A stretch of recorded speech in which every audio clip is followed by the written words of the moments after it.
Now, fresh off that debate, Democratic VP hopeful Tim Walz is headed to the Midstate. Sarah Wilson live in York with more on this latest campaign visit. Good afternoon, Sarah.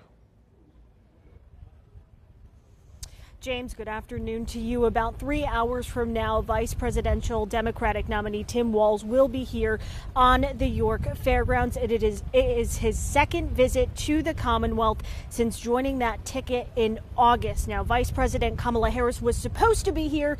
She is not. Instead, she will be in North Carolina along with President Biden touring some of the damage from Hurricane Helene. But Walz will be in the Midstate this afternoon. He is set to land around 2 o'clock at HIA. There are a couple people now starting to line up. You can't see it, but you could before. There was Secret Service on the roof. Walz is expected to speak here at 3 in front of about a crowd of roughly 1,500. That's according to a couple volunteers I spoke with. And James, as you said, this is fresh off of that first and likely only vice presidential debate. That was something Walz got off to a little bit of a shaky start there in the beginning of that debate.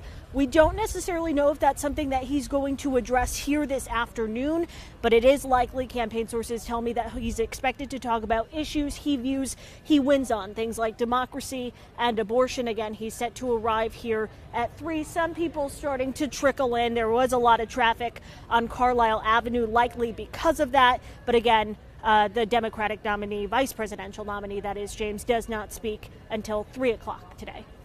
Sarah, I know you're just getting there and people are just now starting to form around you, but something that I'd be interested to hear from some of them, are they in any way upset that Kamala Harris didn't make this trip? Because I'm sure when they got tickets to come, it was because she was going to be here, but now that she's not going to be here, I wonder how they feel about that.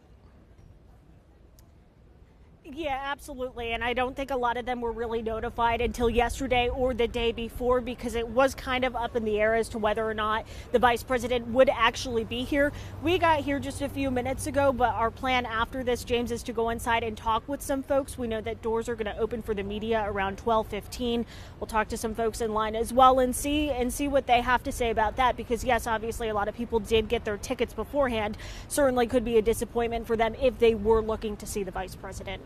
Absolutely. Sarah Wilson live for us there in York. We'll check back with you coming up a little bit later here in this newscast.